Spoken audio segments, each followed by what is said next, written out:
Hello YouTube, welcome back to another episode of Trainz Simulator, Trainz. And today we'll be looking at the K&L Southern Pacific MK5 282s. These locomotives were built for the Southern Pacific to be used on their subsidiary line, the Texas and New Orleans, most of which remained based out of Texas. I believe there are 4 of these locomotives that have been preserved, one of which is, I believe, still operational, which is what the pack for K&L is built around, the Southern Pacific 745, which is owned by the Louisiana Steam Train Association. They operate it on occasion in southern Louisiana, and then there are 3 more preserved in Texas, one in San Antonio, one in Grapevine, and one in Austin. The one in Austin is owned by the Austin Steam Train Association, which is 786. It's the locomotive that got them started, and it's been in pieces for quite some time now. It wasn't until recent years that work really started to pick up on it. I believe the big issue was, I believe in the early 2000s, the late 90s, early 2000s, a crack in the cylinder saddles, I believe is what it was. Something along those lines, but a crack developed in a spot that they could not feasibly repair and required a entirely new part to be built. And so the locomotive is sat for very many years in many pieces, and it wasn't until the last 10 or so years that work has really started to pick up on. Somebody gave them the money to have their new parts built and whatnot. So, but 2 locomotives are preserved in one in operating order, one soon to be in operating order, hopefully, and the other 2, one sits in Grapevine at the railroad station for the Grapevine Vintage Railroad. I don't believe they have any plans whatsoever to operate that locomotive. I think they've got their hands full dealing with the little 10-wheeler that they try to operate as it is. And then there's another one that sits down by the train station in San Antonio. Again, I don't think there are any plans at all to operate that locomotive. There might be. I don't think there are. It doesn't look like it's been touched in many years either. But so, kind of a neat one from K&L to have some preserved locomotives thrown up here of a more generic, or not generic, more specified class. These locomotives are pretty regulated for the southern half of the U.S., which isn't frustrating because there's really no southern routes. So these locomotives, the massive majority of them were built for the Texas and New Orleans, which is a small offshoot of the Southern Pacific. I believe it's most famous for the Sunbeam, which used a smaller, much like the Daylight Express. It was shrouded in the same casing, same color scheme, but they used a smaller 462 locomotives, shorter trains. But I believe that's what makes the Texas New Orleans a little famous. But these locomotives most of these were typically based out of Texas, as Texas law required them to be based in Texas. I believe 20 some odd of these were actually owned outright by Southern Pacific and used by Southern Pacific, but the absolute majority of them were used by the Texas and New Orleans, and with relative success. These were mostly relegated to freight services. They only have 63-ish inch drivers, somewhere around that line. They're not built for speed. They're not really built for passenger services, though during World War II they were known to pull troop trains now and then. So these guys really spent most of their life pulling freight around Texas, Louisiana, New Mexico, Arkansas areas. So for the K&L pack, you'll get one locomotive and 2 tenders and the Louisiana Steam Train Association's string of Harriman cars here. So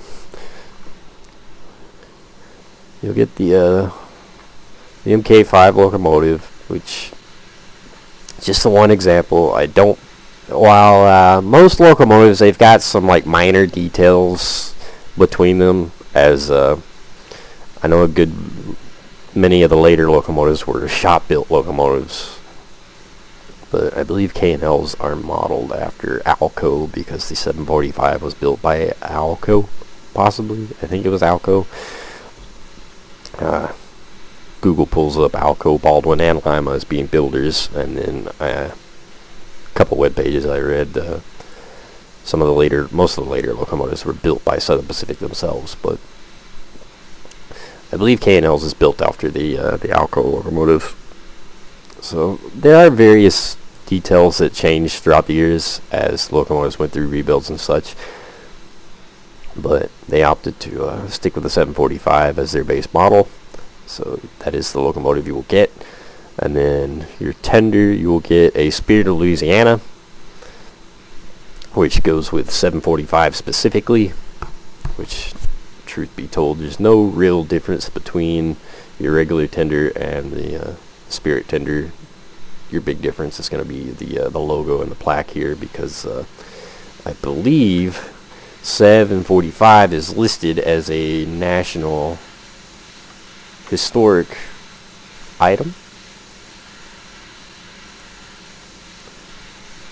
which you got the plaque right here. Steam locomotive 745, built in Southern Pacific Allgaier shops, 1921. So I was wrong. Not Alco. These are 745 actually is a shop-built locomotive. But weight, length, tractive effort, used in freight service, New Orleans to Houston. Donated in '56 to the Something Park Commission by SP. And we got our nice Spirit of Louisiana lettering with the little emblem. So, well, you just get the regular SP tender, no plaque or nothing on it. So that's pretty cool. I do believe these are older locomotives. I don't know how much older, but they are definitely older to K&L. You can see it's kind of his in-between from those early PRR models that they used to do, and then those brand new locomotives that they do now that are just really nice quality. This is kind of that in-between where some of the objects are kind of flat. So like our drive rods are just flat objects with Photoshop textures placed over them, and then other spots we got finer details. So they're not too bad overall. Our passenger cars are the really blatantly obvious ones. These are definitely older flat objects with just a texture placed over, so none of the rivets and pop out details like this are actually modeled. But it's cool. Like I said, they're a little bit older, but they're not bad. But that's really the only details that change between our tenders here. The locomotives are identical, so that's you just get the one locomotive, the Mark 5 MK5. Sorry, the gun nerd in me popped out. Mark 5s. But, what is interesting that I don't believe one would see on even the preserved locomotives is the Louisiana locomotive has 2 whistles, and they are modeled, which is kind of unusual. It's unusual for K&L to opt to just leave that as your regular locomotive, but it is what it is. So let's hop in it and listen to it. Now, like I said, I'm not gonna go through both locomotives because, like I said, they're identical. This right here is the only difference between these 2 locomotives. So, got our bell. It is a steam operated bell, so no cord going to the back. Sounds pretty good. Headlight, which is alright. I'm not gonna lie, K&L's kind of bad about doing these really white, almost LED looking headlights, and I really don't like them. Quite frankly, I have never once been up next to a steam locomotive and seen a bright white headlight. Typically they're older, yellowy orange, incandescent, but such is life.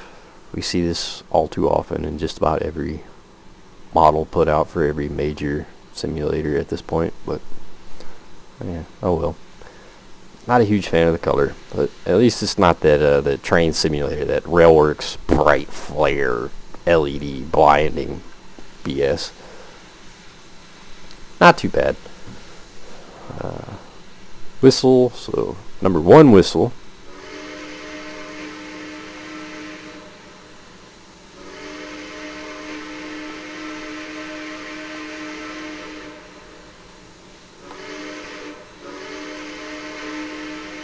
Not too bad. Sounds pretty good. The whistle smoke is kind of entertaining. The stack smoke looks pretty good, but the whistle smoke, you can definitely see these square objects for the smoke being pulled up in the air. Especially once it gets up to here, you can kind of see the square object going on. But pretty good sounding number 1 whistle. And then I believe stock keybind is Q. So Q will be our secondary whistle here.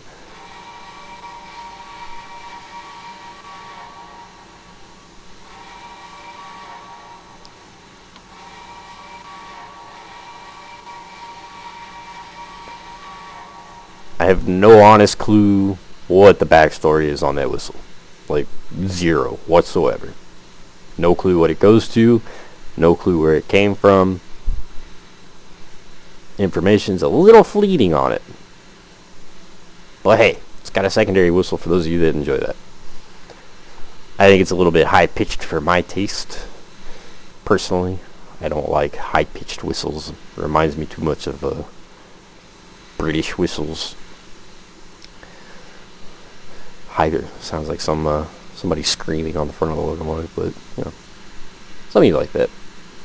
I like that nice, beefy. We do have, I don't know, yeah, so they had a tender view for our little doghouse on the tender, which is a little bit unusual for Southern Pacific. But this is typically where your brakeman would ride for road switching and yard switching operations. So you just hop up there. I believe our details, the only thing you really get, yeah, automatic fireman, pretty typical for all of K&L's products.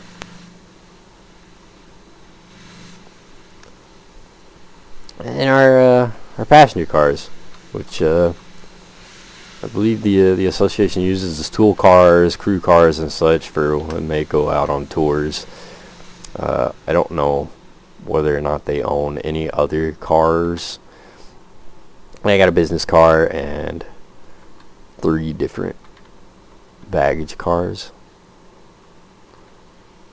Yeah, these are not. These don't have a interior view or anything. These are just, well, kind of an interior view. But, standing right there where those guys are. These are definitely older compared to, especially like their latest two, the Reading and Blue Mountain locomotives, and the Pennsylvania K4s that they redid. The cars that come with those are way better. But these are not too bad. You'll get all those. Detail-wise, externally it's really good. Internally, it's the typical Trainz steam locomotive cab placeholder. Yeah, not a fan of it, but like most of you know, I don't like cabs on trains as it is. So externally, it looks pretty decent. It's aged alright. There are some stark details that pop out, especially when you place it beside some of K&L's newer products or some of the latest from, say, Trainz Forge. There are some things that pop out that definitely show the age difference, but they still hold up pretty well. They're a nice addition to the Southern Pacific fleet. Can't like the marker lights, unfortunately. The marker lights, and I don't believe the number boards light either. Yeah, they don't. So, oh well. Let's take it down the road.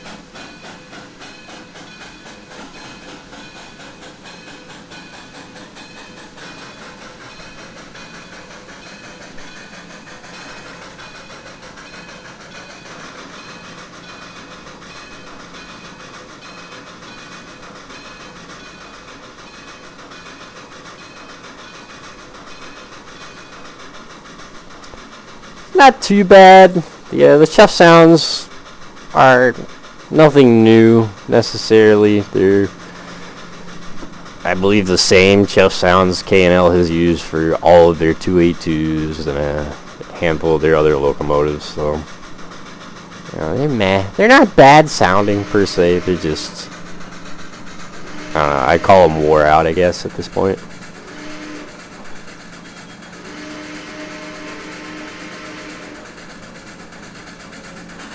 Not terrible, though. They're not the worst sounds I've heard.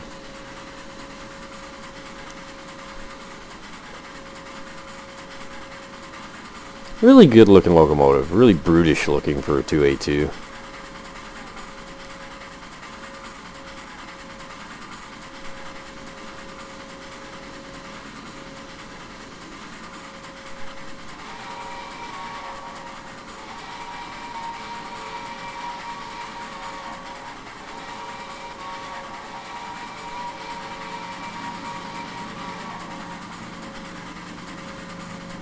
Oh, I did forget that. So you can hear the generator sound. One of these baggage cars is a generator car. You can hear the yeah, it's right here. There's a generator in here.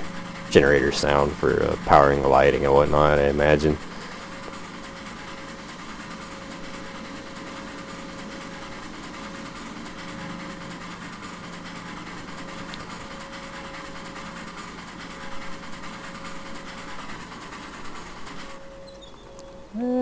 What's our track look like for a little bit?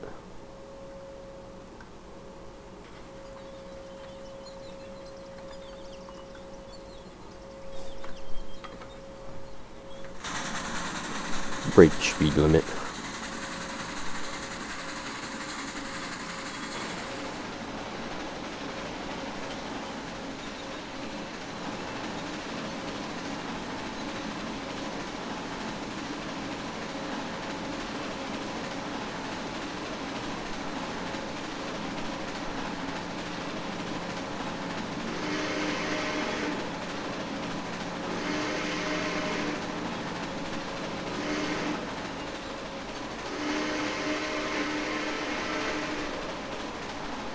Yeah, definitely not bad sounding.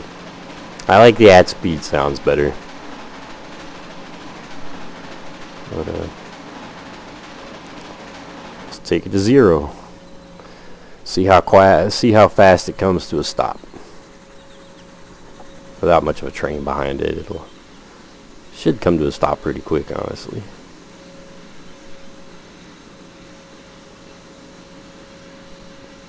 Now the coasting speed is just the chuff sounds turned down to barely audible. So, yeah, that's alright.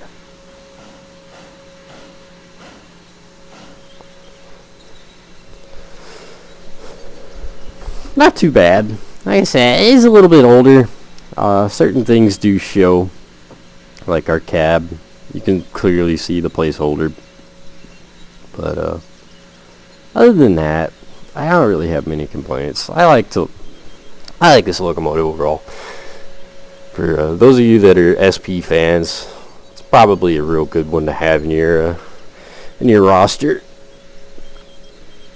I don't know how far north these would have traveled, or west. I don't know how far west these would have traveled. I just know Texas, Louisiana, Arkansas, New Mexico, those areas pretty much would have been where the majority of these locomotives would have remained as far as their stomping grounds go.